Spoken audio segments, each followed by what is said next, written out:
Buen día, ¿cómo están? Buenos días, buen día de Dios. Buen día, doctora, ¿cómo estás? Bien, bien, gracias. Vayan poniendo su nombre en el chat, ya, porque después me escriben, no he puesto, por favor, considere, y no puedo considerar, porque si no están en el chat, no puedo poner yo, ya. Vayan poniendo en el chat su nombrecito y su número de matrícula. Hoy, en la anterior clase nos hemos quedado estamos avanzando esqueleto de la pelvis y estamos haciendo todos los elementos que constituyen la pelvis. Hemos hablado de la superficie externa y sus elementos y estamos hablando de la superficie interna. Estamos hablando de esta superficie interna. Y para describir a la superficie interna, hemos visto aquí un relieve circular óseo, un marco óseo, formado por varios elementos que se llama estrecho superior. Este estrecho superior lo hemos detallado, hemos dicho que posteriormente está formado por esta elevación que se llama promontorio. Anteriormente, el borde anterior de las alas del sacro, la línea arqueada o innominada, la cresta pectínea o pecten del pubis y el labio posterior del borde superior del pubis y terminamos con la sínfisis del pubis. Hacia el otro lado, lo mismo. Promontorio, borde anterior de las alas del sacro, línea arqueada o nominada, la cresta pectínea o pecten del pubis y el labio posterior del borde superior del pubis y terminamos con la sínfisis del pubis. A esto llamamos estrecho superior y este estrecho superior está dividiendo a la superficie interna en dos pelvis. Pelvis mayor, afuera, miren, grande, y pelvis menor aquí adentro, pequeñita, angostita.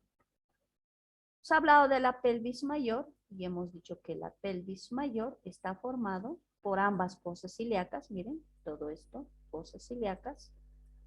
Entonces tenemos aquí a las fosas ilíacas formando la pelvis mayor, donde hemos detallado órganos, ¿no? Aquí en la fosa ilíaca derecha hemos visto al ciego, al apéndice perniforme. En la fosa ilíaca izquierda hemos visto al colon sigmoide. Y por último tenemos aquí a las alas del sacro. Apaguen su micrófono. Alas del sacro. Listo. Esto es pelvis mayor. Ahora, quiero hacer pelvimetría del estrecho superior. Pelvimetría. Quiero saber cuánto mide este estrecho superior que he detallado desde el promontorio hasta la sínfisis del pubis. Quiero saber cuánto mide. Voy a trazar una línea vertical, un momento, una línea vertical o sagital, como ustedes gusten. Aquí. Voy a trazar esta línea que va del promontorio a la sínfisis del pubis. Esa línea, estoy haciendo ahora pelvimetría. Pelvimetría. ¿Cuánto mide el estrecho superior? He trazado una línea vertical o sagital que va desde el promontorio hasta la sínfisis del pubis. Esta línea o este diámetro se llama anteroposterior. Está yendo de adelante de la sínfisis del pubis al promontorio o le llaman también promonto suprapúbico. ¿Por qué? Porque está yendo del promontorio a la parte, al borde superior de la sínfisis del pubis. Le llaman también promonto suprapúbico. Suprapúbico. Este diámetro promonto suprapúbico es de 11 centímetros de longitud. 11 centímetros de longitud. Ahora me voy al diámetro transverso máximo. Voy de línea arqueada a línea arqueada, que es la parte más ancha. Se llama diámetro transverso máximo. Transverso máximo. Transverso máximo. Y este diámetro transverso máximo es de 13.5 centímetros. 13.5 centímetros. Ya tengo trazado el diámetro anteroposterior y el diámetro transverso máximo. Ya sé que el anteroposterior mide 11 centímetros y el diámetro transverso máximo mide 13.5. Por último, me voy a ir al diámetro oblicuo. Al diámetro oblicuo. Este diámetro, estoy escribiendo mal, diámetro oblicuo. Este diámetro oblicuo es de 12 centímetros de longitud. 12 centímetros de longitud. ¿Alguien sabe, ya se ha llevado en la práctica, por qué estamos avanzando pelvimetría y por qué tiene que medir el estrecho superior? Tiene que tener aproximadamente estos diámetros: el promonto suprapúbico 11 centímetros, el transverso 13,5, el oblicuo 12 centímetros. ¿Alguien sabe? En la práctica ya han avanzado. A ver si es apto para el parto. Ya los diámetros tienen que coincidir con el perímetro de la cabeza del bebé, ¿no es cierto? Para ver si puede ser un parto vaginal, un parto normal. Ya, luego vamos a ir viendo, ¿verdad? Pero por lo menos tienen idea, ¿no es cierto? ¿Para qué estamos avanzando pelvimetría? Listo, ya he detallado el estrecho superior, cuánto mide, cuánto es su pelvimetría, y he visto que este estrecho superior me está dividiendo a la superficie interna de la pelvis en pelvis mayor, ya hemos detallado fosas ilíacas, alas del sacro, y ahora voy a detallar a la pelvis menor.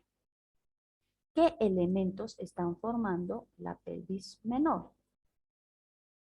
Ahora, igual, voy a ir adelante, voy a describir lo que está adelante, voy a describir lo que está a los lados y voy a describir lo que está atrás. Si ustedes quieren, anterior, lateral y posterior. Entonces, ¿qué detalles voy a encontrar aquí formando la pelvis menor, que es bien pequeña? Aquí estoy viendo el canal del parto, ¿no es cierto? Esto llaman canal del parto a la pelvis menor. Anteriormente, yo voy a encontrar a la cara posterior de la sínfisis del pubis, porque lo tengo que ver de adentro. Entonces, si esta es la cara anterior, toda esta es la cara anterior de la sínfisis del pubis, yo voy a encontrar pues atrás la cara posterior de la sínfisis del pubis. Entonces digo, adelante encuentro la cara posterior de la sínfisis del pubis. Listo, eso yo voy a encontrar. ¿Qué más voy a encontrar? Dice la cara interna del marco de este agujero. Este agujero hemos dicho que se llama obturado o obturador, cualquiera de los dos. Agujero obturado o agujero obturador.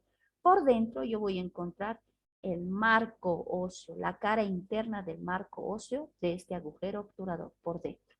Entonces, pongo aquí la cara interna del marco óseo del agujero obturador. Agujero, este agujero, obturado, obturador. Eso voy a encontrar yo anteriormente o adelante. Entonces digo, cara posterior de la sínfisis del pubis y la cara interna del marco óseo del agujero obturador. Me voy a los lados y yo voy a encontrar esta superficie lisa, a los lados o lateralmente, esta superficie lisa que corresponde a esta fosa que se llama acetábulo o fosa acetabular. Entonces yo voy a encontrar aquí adentro una superficie plana, bien lisa, que lateralmente se corresponde a este agujero obturado o obturador. Entonces pongo superficie lisa que corresponde a la fosa acetabular o acetábulo si quieren, al acetábulo. Vamos a poner. Listo, ya tengo a los lados, solo es esto, la cara lisa que corresponde al acetábulo. Me voy atrás o posteriormente, yo voy a encontrar la cara anterior del sacro y la cara anterior del coxis. Entonces voy a encontrar las dos caras. Caras anterior del sacro y anterior del coxis. Coxis. Listo. Tengo ya a la pelvis menor descrita. Ya sé qué elementos están formando la pelvis menor. Ahora, una vez que he detallado la pelvis menor, yo quiero saber si existe aquí otro estrecho como este estrecho superior y sus límites, ¿no? Sí, yo voy a encontrar aquí otro estrecho que se llama estrecho medio, ¿ya? ¿Por qué? porque estoy viendo aquí un estrecho superior con límites, que todavía es amplio, pero cuando entre aquí a la pelvis menor, porque este estrecho superior está aquí en la pelvis mayor, cuando ingrese a la pelvis menor, este estrecho va a reducir sus diámetros. ¿Cuál diámetros? El anteroposterior y el transverso, porque voy a tener aquí solo dos diámetros. Pelvimetría estoy haciendo, dos diámetros. El anteroposterior y el diámetro transverso, no como aquí, he encontrado tres, he descrito tres. Anteroposterior, transverso, máximo y oblicuo. Aquí no, solo dos, anteroposterior y transverso o biciático también se llama, biciático. Entonces, a medida que vamos entrando aquí a la pelvis menor, va reduciendo el diámetro de la pelvis o los diámetros de la pelvis, aquí en la pelvis menor. Ahora, primero voy a hablar cuáles son los constituyentes de la pelvis menor, qué elementos están formando la pelvis menor, y luego vamos a hacer, perdón, pelvimetría. Entonces, ahora hago estrecho medio. Entonces, este estrecho superior en la pelvis menor ha disminuido sus límites y se llama ahora estrecho medio. Entonces, escribimos estrecho medio, estrecho medio. Ahora, ¿quién ha formado o quién forma el estrecho medio? Igualito. Vamos a ir atrás, a los lados y adelante. Atrás voy a ubicar a la cuarta y quinta vértebra sacra. Estoy viendo aquí, miren. Esta es la cuarta sacra y esta es la quinta vértebra sacra.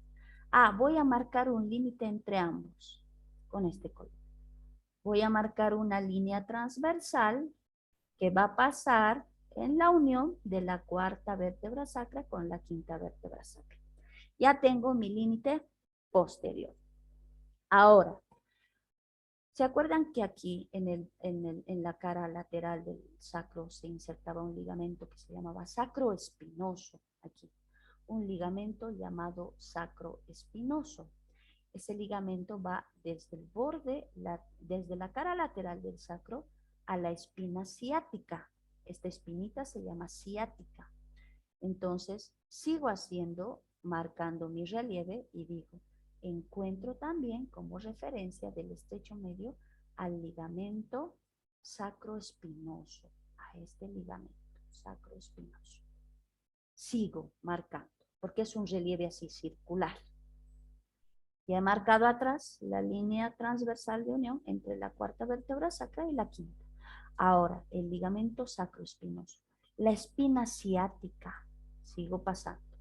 La espina ciática, ¿ya? Y por último voy a venir aquí por dentro, ¿no? De la pelvis, por dentro de la sínfisis del pubis, en la cara posterior de la sínfisis del pubis, y voy a marcar el tercio inferior de la sínfisis del pubis. Lo mismo a este lado. Línea que separa la cuarta y la quinta vértebra sacra, ligamento sacroespinoso, espina ciática y el tercio inferior de la sínfisis del pubis. Y tengo ya a mi estrecho medio. Entonces pongo aquí línea entre la cuarta sacra y quinta sacra. Luego hemos dicho ligamento sacroespinoso. Luego espina ciática. Y por último, tercio inferior de la sínfisis del pubis. Listo, tengo a mi estrecho medio. Ahorita les voy a mostrar otro gráfico, ¿ya? ¿Cuánto mide? Igual, tengo que trazar, tengo que hacer pelvimetría. Quiero saber cuánto es el estrecho medio. Quiero seguir midiendo el canal del parto para ver que la cabeza del bebé vaya atravesando normalmente el canal del parto. Para ver si esta mujer va a tener un parto vaginal o no, o tendrá que ser una cesárea. Ahora, ¿cuánto mide? El diámetro anteroposterior, así, el diámetro anteroposterior, vamos a poner así, anteroposterior, es de 12 centímetros. Es de 12 centímetros de longitud. 12 centímetros. El diámetro transverso, que se llama biciático también, ¿por qué? Porque va de espina ciática a espina ciática, ¿ya? Va de espina ciática a espina ciática, es también de 12 centímetros. Entonces pongo diámetro transverso de 12 centímetros. Ahora, se preguntarán ustedes, y a ver, espero que razón. Si la cabecita ha pasado por aquí, por el estrecho superior, y esto medía 11, esto medía 13.5 y esto 12. Y ahora no se preguntan por qué si aquí han reducido los diámetros, el anteroposterior 12, el transverso 12. ¿Cómo es que va a pasar la cabeza del bebé? Porque supuestamente la cabeza del bebé tiene estos mismos diámetros del estrecho superior. Pero para pasar el estrecho medio, que es 12-12, ¿qué pasa con la cabecita del bebé? ¿Quién tiene idea de lo que pase?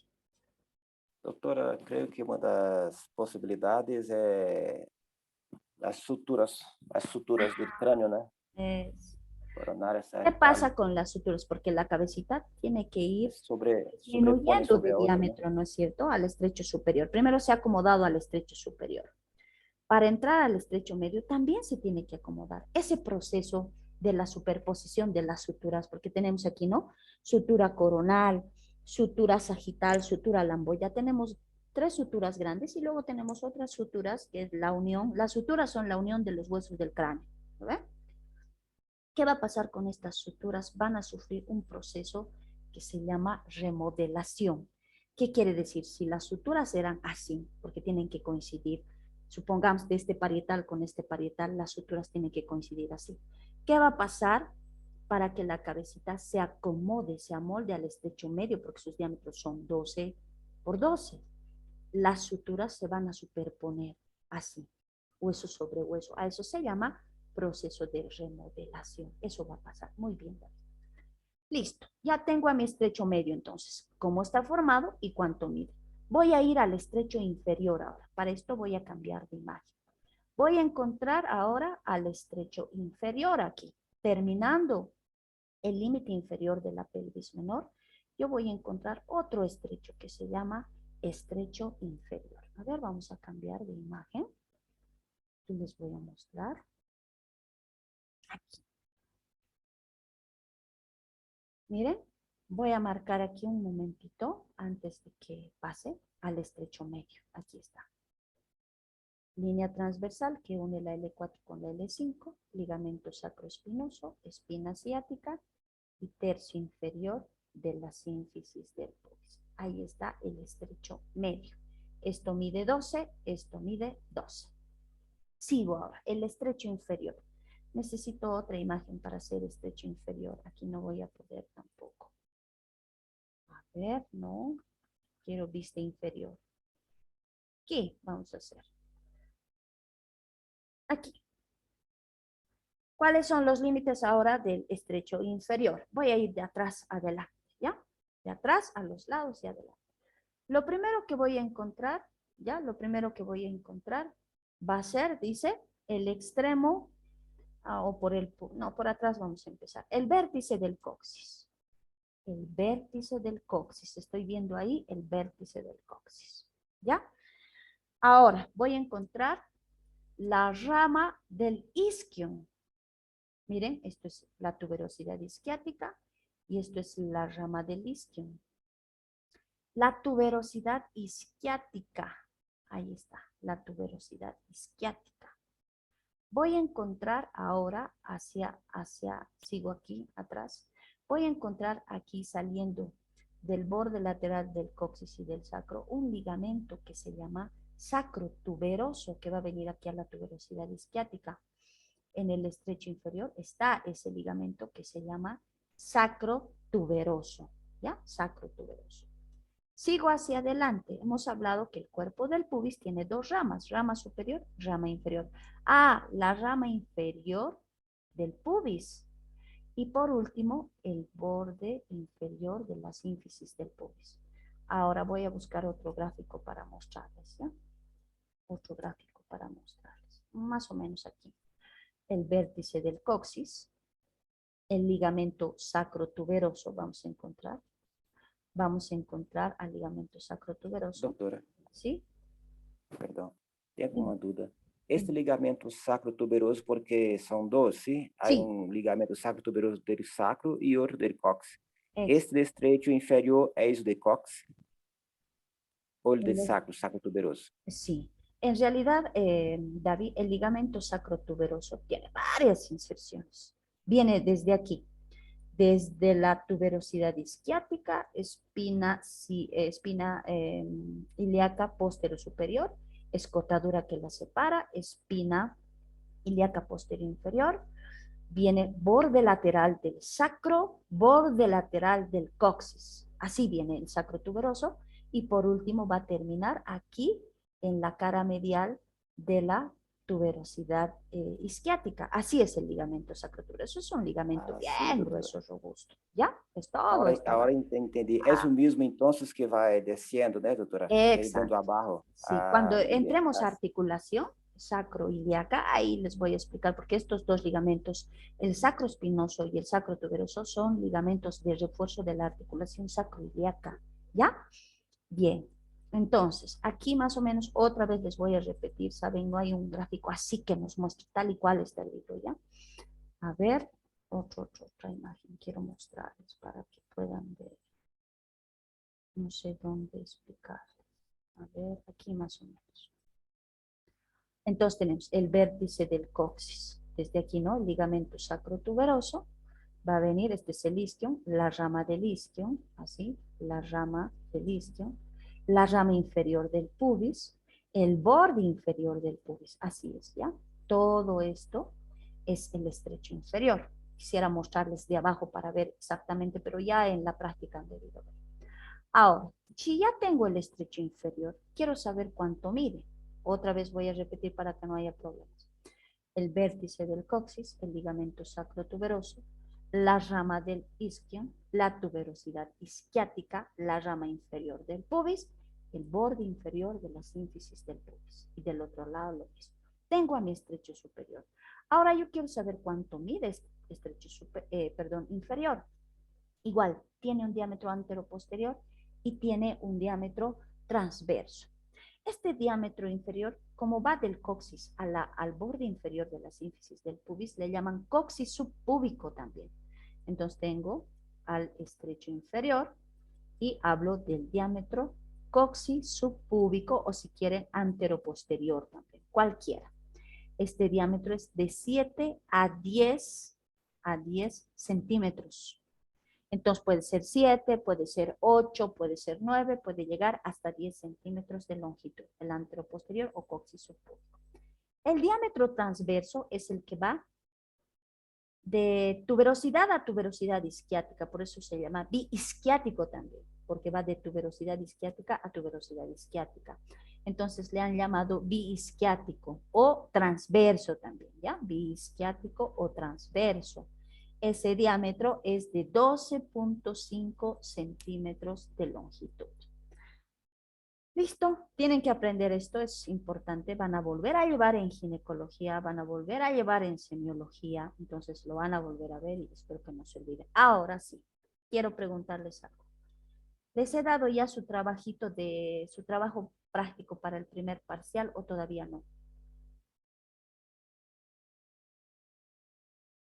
Sí, doctora. Sí, doctora. ¿Qué trabajo tienen? De las malformaciones de la columna, que Ah, era verdad. cifosis. Ya, ¿qué es lordosis. cifosis? ¿Qué es lordosis? Y patológicas, no, normales, fisiológica y patológica, y tenían que leerme escoliosis, ¿no? Ya. Ahora van a hacer este trabajo más porque esto es importante también, ¿ya? Cortitos son los trabajos. ¿Qué es lordosis patológica? Esto, nada más. No van a hacer testamento, ¿ya? No me gusta que hagan así letras seguidas, me gusta que hagan con esquemitas, con líneas. Así ponen título y 3 o 4 líneas y ahí describen, pero no van a hacerme testamento harto, ¿ya? Van a hacer esto que es también bien importante y con esto van a concluir su trabajo. Me van a hacer diferencias entre pelvis masculina y femenina. ¿Cómo me doy cuenta yo? A ver, miren, aquí les voy a mostrar un gráfico porque quiero que hagan este trabajito. Aquí, por ejemplo. Quiero saber diferencias, aquí está, entre pelvis masculina y pelvis femenina. ¿Cómo? ¿Cuánto es? ¿En qué varía el diámetro o el estrecho inferior? ¿Cómo es el agujero obturado en la pelvis masculina, en la femenina? ¿Qué característica tiene el acetábulo en la pelvis masculina, en la femenina? ¿Cómo es el grosor, la altura de la sínfisis del pubis en la pelvis masculina y femenina? Tienen que saber esto, ¿ya? Entonces me van a hacer diferencias, ahí está, diferencias entre la pelvis masculina y la pelvis femenina. Ya les estoy mostrando algunas diferencias. Y esto también han debido ver en práctica, eso es importante. Entonces, a su trabajito van a sumar esto más. Les voy a habilitar cualquier momento, les voy a decir, ya está la plataforma, ya entonces vayan haciendo. Con esto prácticamente habríamos terminado osteología, ¿no? Del esqueleto del tronco. Lo único que nos ha faltado avanzar ha sido esqueleto del tórax, que es nuestro primer compartimiento, porque hemos hecho esqueleto de la columna vertebral, las 33 a 34 vértebras ya las hemos descrito, ahora hemos hecho esqueleto de la pelvis, lo único que nos falta llevar sería el esqueleto del tórax, ¿ya? El esqueleto del tórax. No lo hemos llevado porque en realidad no abarcamos aquí en anatomía 2, pero vamos a describir por lo menos qué huesos están formando el esqueleto del tórax y con esto habríamos terminado esqueleto del tronco. Vamos a encontrar aquí, ya no voy a cambiar de imagen, solo aquí, voy a encontrar anteriormente en el esqueleto del tórax este huesito que se llama esternón. Esternón, así se llama, esternón. El esternón tiene 3 porciones. Tiene manubrio, tiene un manubrio, que es la parte superior, esto es el manubrio. Tiene un cuerpo, esto, su cuerpo, y tiene esta parte, miren, bien pequeñita, chiquitita, triangular, que se llama apófisis sifoides. Apófisis sifoides. ¿Por qué les estoy dando un poco de esto? Porque cuando esté avanzando inserciones musculares, les voy a decir, se inserta en la apófisis sifoides, por ejemplo, el músculo recto anterior del abdomen, va desde la apófisis sifoides. Entonces, para que tengan idea. Entonces, el esqueleto del tórax está formado anteriormente por este hueso, que parece una espadita, parece una espada. Tiene su manubrio, se llama esternón, tiene superiormente el manubrio, tiene un cuerpo con escotaduras externales, y tiene inferiormente una formación así triangular que se llama apófisis sifoides. Tengo ya la porción anterior. Ahora, a los lados, ¿qué voy a encontrar? Voy a encontrar uniéndose aquí, miren, voy a dibujar el esternón. Esto es el manubrio, así es el manubrio. Voy a encontrar aquí el cuerpo y voy a encontrar debajo la apófisis sifoides, así está formado. Lateralmente, el manubrio, el cuerpo va a presentar unas escotaduras que se llaman escotaduras externales. ¿Para qué son? No son para las costillas, eso sí quiero que aprendan porque me dicen, para las costillas el término costal. No, son para los cartílagos costales, para los cartílagos costales. Posteriormente aquí vienen los cartílagos costales y luego recién vienen los arcos costales o costillas, ¿ya? Los arcos costales o costillas. 12, 12, 24, ¿no? A cada lado 12, 12, 24. Entonces está formando también parte del esqueleto del tórax, los arcos costales, ya tengo al esternón, ahora los cartílagos costales. Atrás, ¿qué voy a encontrar? Las 12 vértebras torácicas. Hemos hablado de las 12 vértebras torácicas, hemos dicho características comunes, hemos dicho particulares y hemos hablado de vértebras atípicas, que eran la T1, hemos hablado de la T10, T11 y T12 y cómo se caracterizan cada una, que son muy diferentes a la T5, a la T6, T7, T8, T9, ¿no es cierto? Son bien diferentes a la T2 también. Entonces, por eso se llaman vértebras atípicas. Esto ya hemos avanzado. Nos falta aquí describir este huesito que se llama clavícula. La clavícula que va a venir aquí, a la primera escotadura external, la clavícula. Esto lo voy a hacer al final, en el último parcial voy a avanzar clavícula. Y por último, atrás, reforzando, yo voy a encontrar un huesito que se llama escápula u omóplato, que también lo voy a avanzar en el último parcial. ¿Ya? Entonces tengo al esqueleto del tórax. Ya tengo al esqueleto del tórax. Ahora sí vamos a entrar a las articulaciones. Ya tengo los huesos, pero se supone que una articulación, ¿quién sabe qué es una articulación? ¿Qué es ¿Quién puede definir articulación? ¿Dónde está articulaciones? Dígase de el punto de unión de dos huesos que bien puede tener movilidad o no. ¿Ya? La clasificación de las articulaciones, ¿no? Por su movimiento, ¿no? Se clasifican en móviles, semimóviles, inmóviles. Ya, les voy a compartir ahorita la pantalla. Aquí está. Entonces, una articulación, en anatomía 1 ya lo hemos definido. Una articulación es un conjunto de elementos por medio de los cuales se unen dos o más huesos entre sí. Cuando hemos detallado el concepto, hemos visto el conjunto de elementos, porque si dice es un conjunto de elementos por medio de los cuales se unen dos o más huesos entre sí, hemos detallado el conjunto de elementos y hemos visto que eran las superficies articulares, el cartílago articular, la cápsula articular, hemos visto la membrana sinovial con su líquido sinovial, hemos hablado de los ligamentos, que son los medios de refuerzo, y por último del menisco o disco. A esto se refiere una articulación, conjunto de elementos por medio de los cuales se unen dos o más huesos entre sí. Ahora, lo que decía André, su compañero, que pueden tener movimiento o no. Las articulaciones se clasifican, ya, dentro de su clasificación, están en tres tipos. Ya, uno, las sinoviales o móviles, son aquellas articulaciones que tienen todos los movimientos, flexión, extensión, supinación, pronación, abducción, aducción y por último circunducción, ¿no? Este movimiento de circunducción. Esas son las sinoviales o móviles, tienen todos los movimientos. Ahora, dos, las cartilaginosas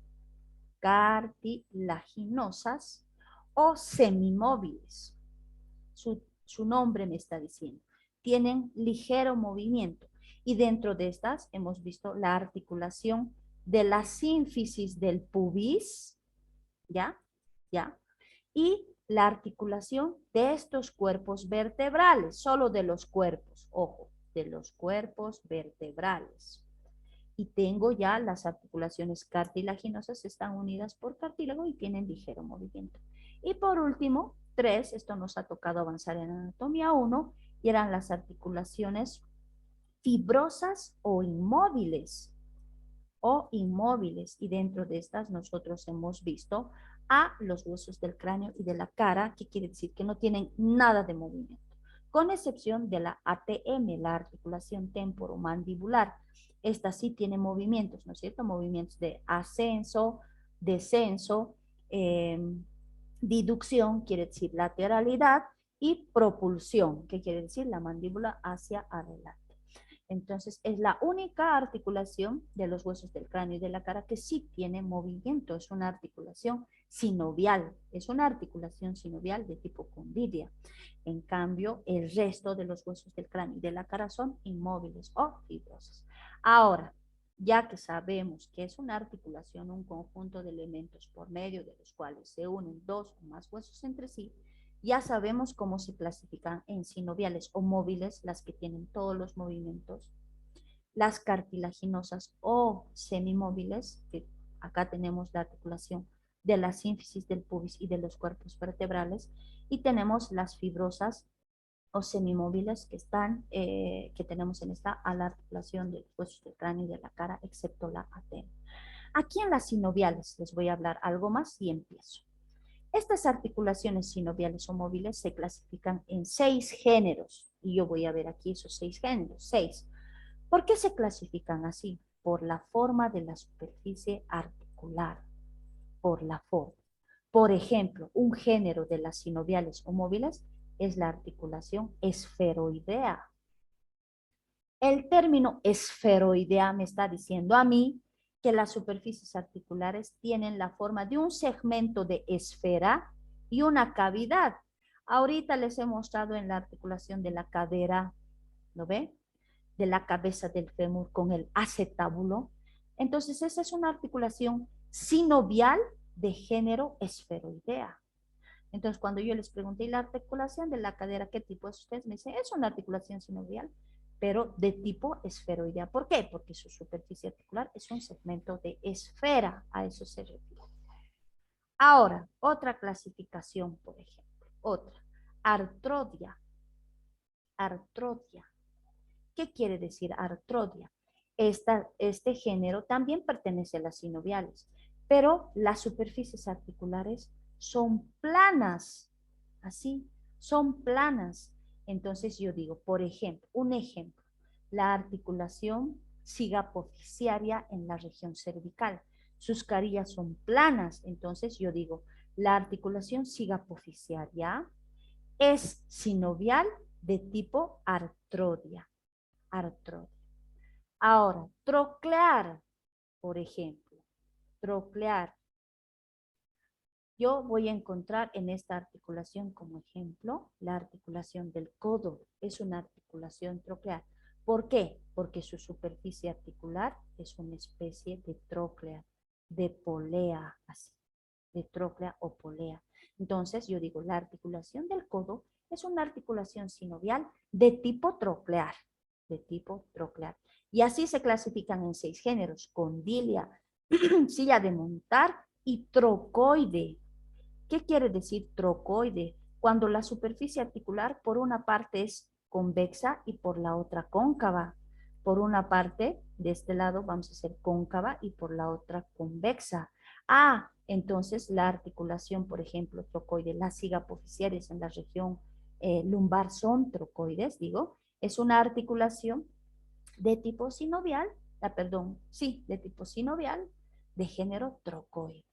Ah, entonces son 6 géneros en las sinoviales.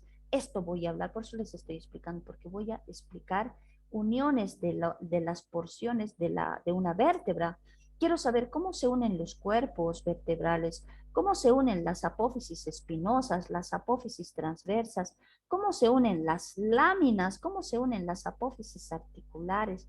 Quiero hablar de eso. Entonces, para eso les he hecho un recordatorio del primer semestre de anatomía. Ahora sí, voy a empezar con la unión. Voy a empezar siempre por la columna vertebral, el eje del tronco. Es el eje del tronco.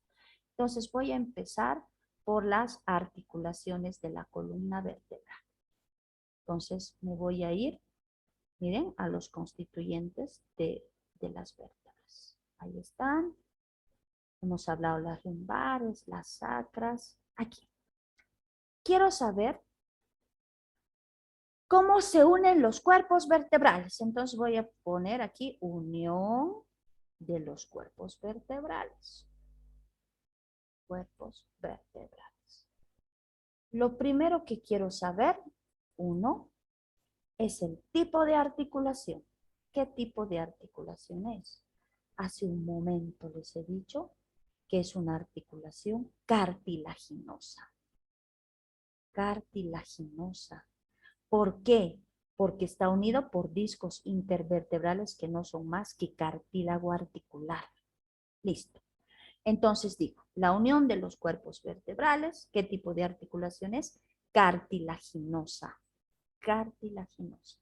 2, superficies articulares. Yo quiero saber qué parte de los cuerpos se van a unir. Para eso detallo superficies articulares. Quiero saber cuáles son las superficies articulares. Yo voy a encontrar aquí a los cuerpos vertebrales. Tienen 6 caras los cuerpos vertebrales. Miren, esta va a ser la cara superior. Está mirando arriba. La cara inferior está mirando abajo. Va a tener una cara anterior. Está mirando adelante. Una cara posterior mirando atrás. Y 2 caras laterales. Estas mirando a los lados. 6 caras tiene. En este caso, ¿qué caras se están uniendo? La cara superior y la cara inferior. Entonces digo, las superficies articulares son cara superior, cara inferior de los cuerpos vertebrales. Listo. Ahora sí, me voy a los medios de unión. Medios de unión. Quiero saber qué elementos van a unir estas superficies articulares. Y lo primero que yo voy a tener son 2 medios de unión, los discos intervertebrales. Eso voy a describir primero. Los discos intervertebrales. Vamos a hablar qué característica tienen, qué forma, cómo están constituidos y cuántas porciones tienen. Y por último, tengo que hablar de ligamentos de refuerzo. Hemos hablado de ligamentos.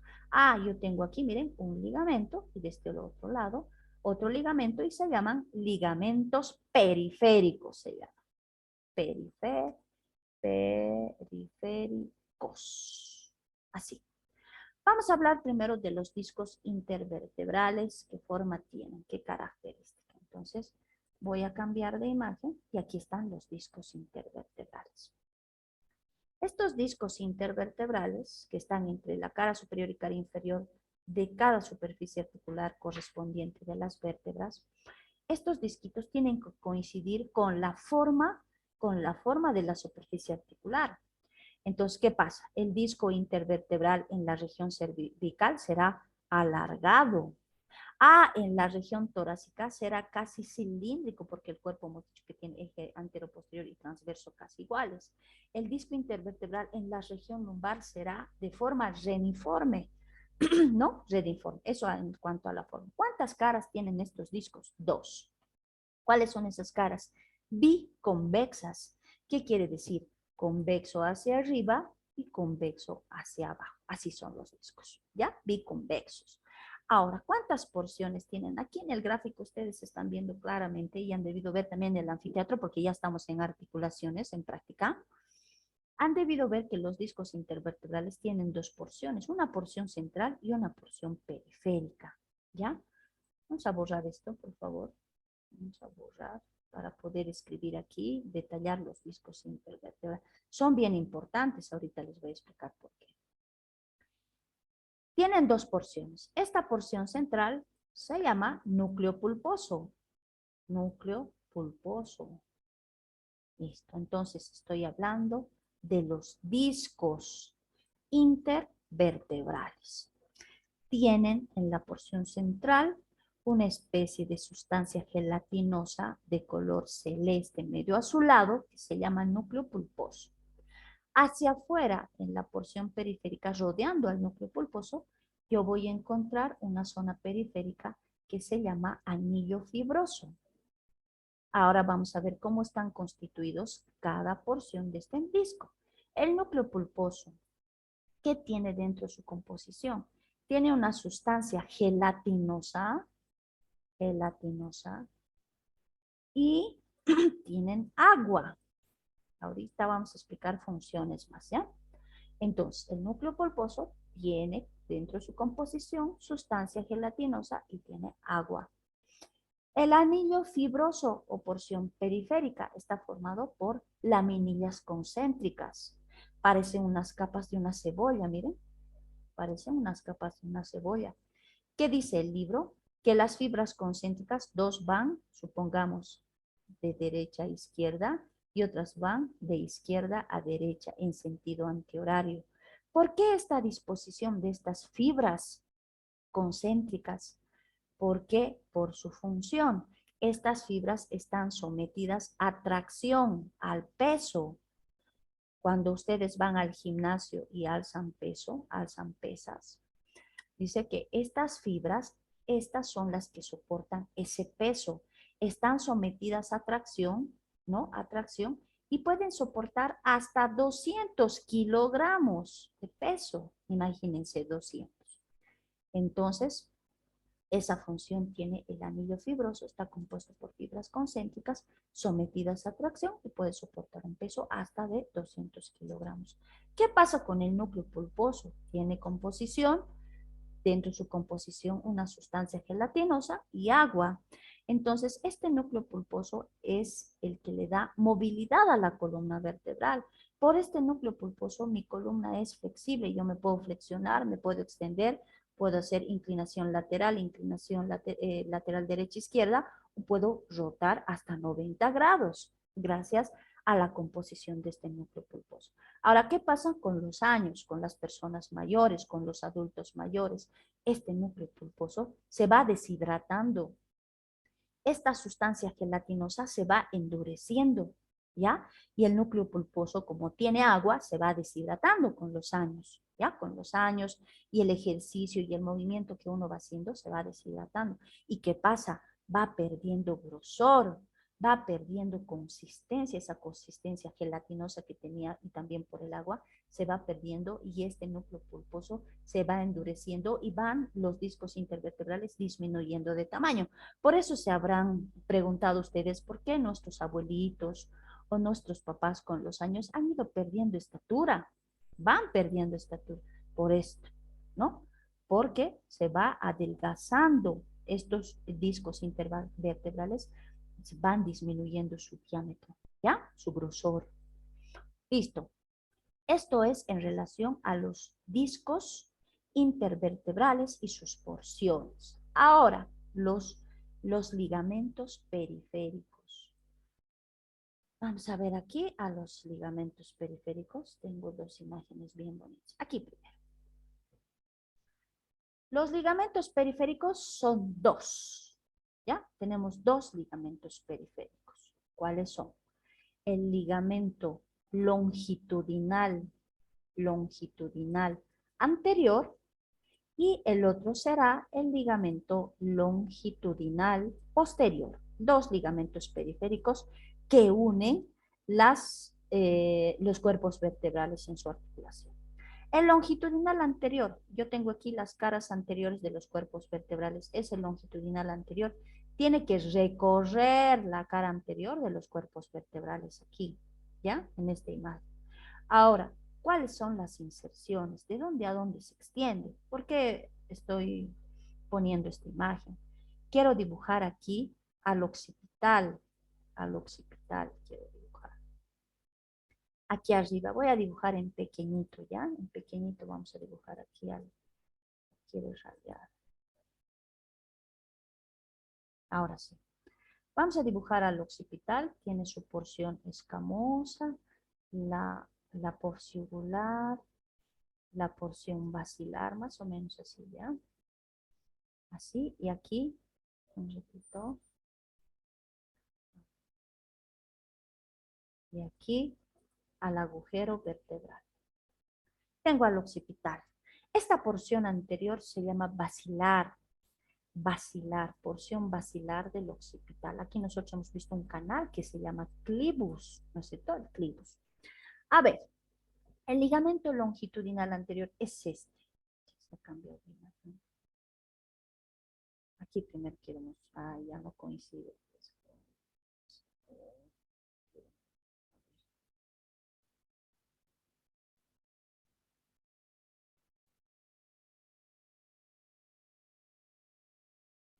Ya, chiquitito.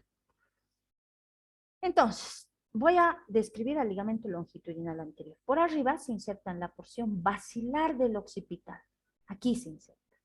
En la porción basilar del occipital. Desciende por la cara anterior de los cuerpos vertebrales, las cervicales, las torácicas, las lumbares. Pero ¿qué pasa con este ligamento longitudinal anterior? Se divide en tres cintas. Así, 1, 2, 3.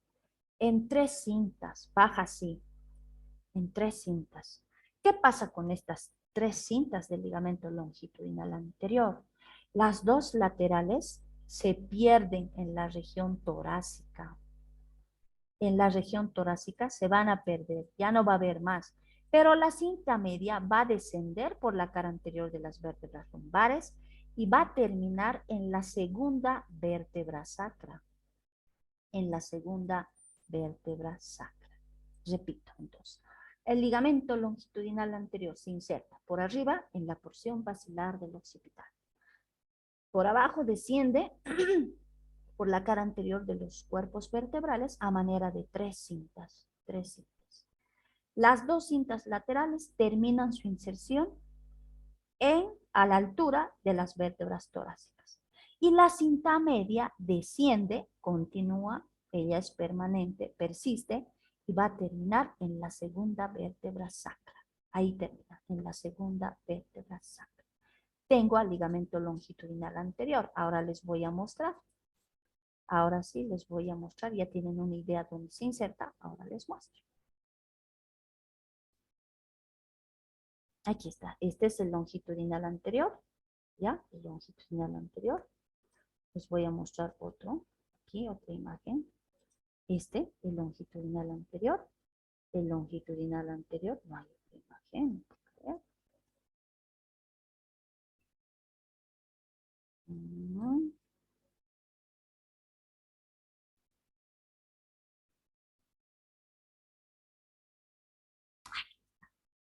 Quería mostrarles. Este es el ligamento longitudinal anterior, miren. Desde el clivus de la porción basilar del occipital, desciende por la cara anterior de los cuerpos. Aquí más o menos se ven las cintas, miren, se ven las cintas. Entonces las tres cintas, las dos laterales terminan en la región torácica, pero la cinta media va hasta la segunda vértebra sacra. Aquí está el ligamento longitudinal anterior. El posterior ahora. El ligamento longitudinal posterior. Se supone que va a recorrer por la cara posterior de los cuerpos. Aquí está. Esta imagen les está mostrando a los dos ligamentos y sus inserciones. Este es el ligamento longitudinal posterior. Este también va desde la porción basilar del occipital, pero desciende, recorre la cara posterior de los cuerpos vertebrales. Este ligamento es el que está mirando a la dura madre, porque aquí yo estoy viendo el conducto vertebral, aquí voy a encontrar a la médula espinal cubierta por la dura madre. Entonces, este ligamento longitudinal posterior va a mirar a la dura madre. Va a recorrer la cara posterior de los cuerpos vertebrales y va a terminar en la base del coxis. En la base del coxis. El anterior era segunda vértebra sacra. El longitudinal posterior va a descender más abajo, va a terminar en la base del coxis. El longitudinal anterior con su cinta media, va a terminar en la segunda vértebra sacra. Ahí está. Los dos ligamentos se insertan por arriba en la porción basilar, en el clivus del occipital. El anterior recorre la cara anterior de los cuerpos, el posterior la cara posterior de los cuerpos. ¿Ya? Vamos a borrar. Vamos a borrar. Y esto es articulación o unión de los cuerpos vertebrales. Espero que me hayan entendido.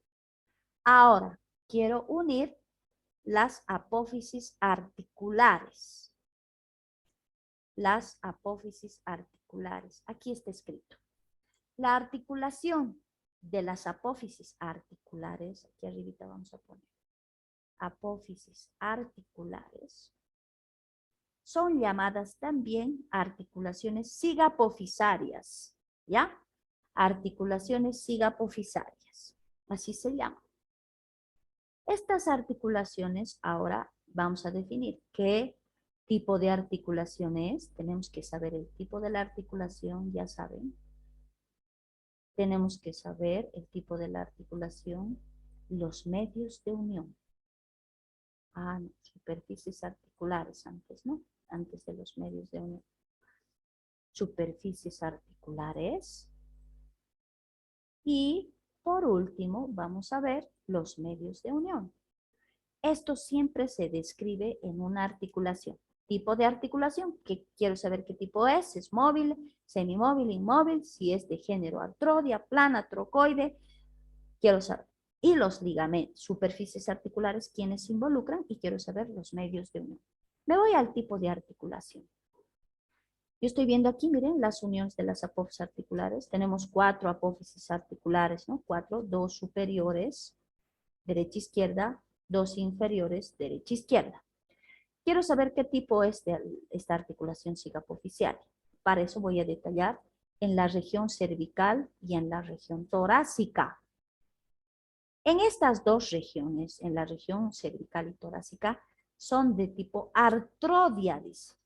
¿Qué quiere decir? Sus carillas son planas. Las carillas articulares de las vértebras cervicales y de las torácicas son planas. Por eso se dice que es una articulación sinovial, pero de género artrodia, es plana. ¿Qué pasa en la región lumbar? En la región lumbar sus carillas son trocoides. Entonces es una articulación sinovial de género trocoide. ¿Qué quiere decir? Su carilla por un lado es convexa, por el otro lado es cóncava y la otra superficie tiene que coincidir. Listo, entonces ya sé qué tipo de articulación son las articulaciones sigapofisarias. ¿Cómo son? En la región cervical y torácica son sinoviales de género artrodia y en la región lumbar son sinoviales de género trocoide. Listo, ya sé el tipo de articulación. Ahora me voy a las superficies articulares. 4 voy a detallar. Las superficies articulares superiores y las superficies articulares inferiores. Entonces, ya he detallado las superiores, las inferiores. Medios de unión. Ya saben que una articulación está unida por ligamentos, por cápsula. En esta articulación no tenemos ligamentos, pero sin embargo tenemos cápsula articular que les voy a mostrar ahorita. Cápsula articular. No hay ligamentos propios, solo la cápsula articular. Pero voy a encontrar un ligamento de refuerzo que no es de esta articulación, no es de esta articulación cigapofisaria, no es. Pero sin embargo es de otro tipo de unión, pero que va a ayudar a esta articulación a reforzar la unión de las apófisis articulares. Y ese ligamento de refuerzo es un ligamento que tiene un color especial, tiene un color amarillo y se le llama ligamento amarillo. Entonces, el único medio de unión es la cápsula articular, pero está reforzada por el ligamento amarillo. Ahora les muestro en otra imagen a la cápsula. Ahora sí, ¿dónde está? Tenía esa imagen.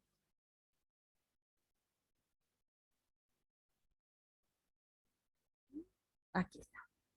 Vamos a borrar un ratito estos garabatos que he hecho.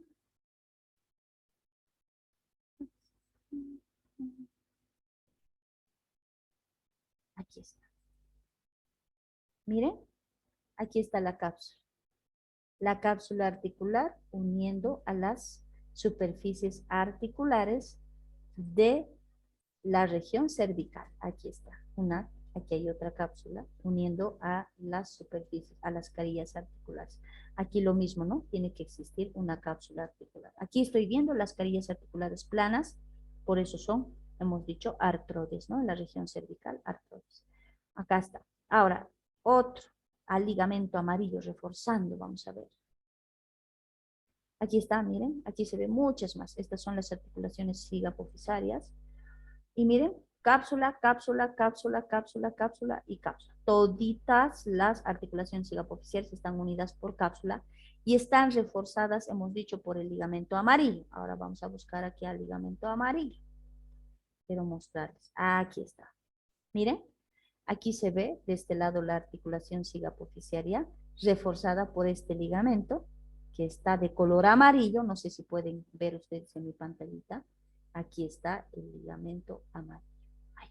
Entonces está reforzada por el ligamento amarillo. Ahora sí, allá. Uno más voy a hacer, una unión más para explicarles. Hoy vamos a pasar solo hasta y media ya. Voy a terminar la clase 15 minutos antes. Tengo una reunión, entonces voy a hacer ligamento amarillo más o ligamentos amarillos y aquí vamos a quedar y el día jueves voy a terminar hasta articulación sacroiliaca. ¿Ya? A ver. Las láminas ahora. Igual. Unión de las láminas voy a poner aquí. Esta parte quiero que me entiendan. Hasta ahora he detallado tipo de articulación, ¿qué tipo de articulación es? ¿Qué más he detallado? Superficies articulares, y he detallado medios de unión, Siempre se detalla esto de cualquier articulación, el tipo de articulación. Ahora, estoy hablando de la unión de las láminas. ¿Qué tipo de articulación es la unión de las láminas? ¿Quién sabe?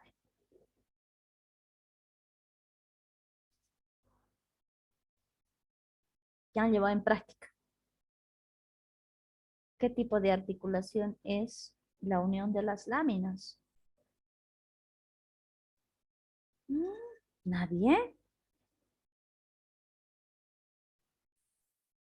No forman una articulación, pues jóvenes. ¿Por qué? No forman. Porque en ningún momento esta lámina está tomando contacto con esta otra lámina, ni esta con esta. No hay tipo de articulación. Es una unión solamente por ligamentos. No hay superficies articulares tampoco. ¿Por qué? Porque esta no está tomando contacto con esta. Solo voy a describir medios de unión, porque es una articulación, diríamos así, a distancia. Esta lámina está bien distante de esta y distante de esta y de las otras. Entonces, no tiene superficies articulares y las superficies articulares, pues, no están tomando contacto. No puedo decir qué tipo de articulación es. Lo único que puedo decir es que es una articulación a distancia. Dentro de los medios de unión, yo tengo este ligamento que ahorita hemos hablado que refuerza las articulaciones higapofisarias, que es el ligamento amarillo. El ligamento amarillo. Ahora, estoy viendo aquí al ligamento amarillo. Este ligamento tiene una forma rectangular, tiene dos caras, dos bordes y dos extremos. Eso sí, detallo y ahí vamos a quedar. Dos caras, dos bordes y dos extremos tiene. Dos caras, dos bordes y dos extremos. Vamos a empezar por los bordes y vamos a hablar así. Borde superior. Este es su borde superior. Ese es su borde superior. Si ven, no se está insertando en el borde de la lámina, está subiendo hasta la cara anterior de la lámina de la vértebra superior. Cuando digo vértebra superior, digo esta, ¿no ve? Está arriba de esta. Esta lámina inferior, lámina superior. Ah, entonces digo, la inserción del borde superior es en la cara anterior de la lámina de la vértebra superior. Entonces, aquí voy a poner solamente cara anterior de la lámina de la vértebra superior. Superior. Listo. Me voy al borde inferior ahora. Me voy al borde inferior. Este es el borde inferior. Este sí está en el borde de la lámina. Entonces digo, el borde inferior se inserta en el borde superior, porque miren la lámina, borde superior, borde inferior de la lámina. El borde inferior se inserta en el borde superior de la lámina de la vértebra inferior. Entonces pongo en el borde superior de la lámina de la vértebra inferior. Listo. Entonces ya tengo los bordes, miren, el borde superior subiendo hasta la cara anterior de la lámina de la vértebra superior. El borde inferior se inserta en el borde superior de la lámina de la vértebra inferior. Ya tengo los bordes, las caras ahora. Cara anterior y cara posterior. Vamos a hablar de la cara anterior primero. Ya está el borde superior, ya está el borde inferior, ahora la cara anterior. Esta es su cara anterior. Es esta que está mirando al conducto vertebral. Esta cara anterior va a estar mirando a la dura madre. Va a estar en relación con la dura madre, igual que el ligamento longitudinal posterior que se ve aquí. Este miraba a la dura madre, les he dicho aquí adentro. Entonces, la cara anterior mira a la dura madre. Ya está en relación con la dura madre. ¿Qué pasa con la cara posterior? La cara posterior. Esta cara de aquí afuera, esta cara posterior, esa cara posterior, va a estar en relación con los músculos erectores de la columna. Músculos erectores de la columna, es que hemos nombrado en la anterior clase, el longísimo, iliocostal, transverso espinoso, con esos. Sigo, me falta extremos. Con eso termino. Extremos. Vamos a tener dos extremos, miren, extremo medial y extremo lateral. Ah, entonces voy a describir aquí al extremo medial. Como ven en la imagen, el extremo medial se está uniendo, el extremo medial se está uniendo al otro extremo medial de la lámina opuesta. Ah, entonces ambos extremos mediales, miren, están en contacto de ambas láminas. Entonces digo, el extremo medial mira al extremo medial de la lámina opuesta. Ahí está. Entonces, extremo medial, mira al extremo medial de la lámina opuesta. Ahí está. El extremo lateral ahora. El extremo, o si quiere, el extremo lateral. Ya hemos detallado cuando he hecho articulación sigapoficiaria, extremo lateral, sigapoficiaria. El extremo lateral refuerza la articulación sigapoficiaria. ¿No habíamos dicho? La articulación sigapoficiaria solo está unida por cápsula, pero está reforzada por el ligamento amarillo. El extremo lateral refuerza la articulación sigapoficiaria. Entonces, ese mira a la articulación sigapoficiaria, o si quieren, unión de las apófisis articulares. Listo, eso es ligamento amarillo. ¿De dónde a dónde se extiende? Por si acaso no hay a la altura del atlas. No hay ligamento amarillo a la altura del atlas. ¿Por qué? Porque el atlas no tiene lámina, tiene arcos. Entonces no puede haber ligamento amarillo si no hay láminas. ¿Por qué? Porque este ligamento amarillo une las láminas. Y como el atlas no hay ligamento amarillo. Entonces digo, los ligamentos amarillos se extienden desde el axis solamente, vamos a suponer que es el axis, desde el axis hasta el sacro. Hasta el sacro. Listo, tengo a los ligamentos amarillos. Aquí vamos a quedar. Nos falta unión de las apófisis transversas, de las espinosas, la articulación lumbosacra, sacrocoxigia y mediocoxigia, y luego articulaciones de la pelvis, que son sacroiliaca y sínfisis del pubis. Eso voy a avanzar el día jueves, hasta donde llegue. Ya no quiero correr mucho porque esta parte hay mucho ligamento. Entonces no quiero pasar de largo nada. ¿Ya? Aquí vamos a quedar entonces, por favor, no se olviden poner en el chat su nombre, su matrícula, y esta grabación se las voy a subir ahora. Ya voy a subir al YouTube, del YouTube a la plataforma, y ya van a poder ver en la plataforma. ¿Ya? Cualquier cosa, por favor, cualquier consulta, me escriben algo que sea importante, ¿no? Ya. Entonces nos vemos. Que tengan un bonito día y nos vemos el día jueves. ¿Ya? Hasta luego. Gracias, Hasta luego, doctora. Hasta luego. doctora. Gracias, doctora. Hasta Hasta luego. luego, que les vaya Hasta bien. luego. Hasta luego.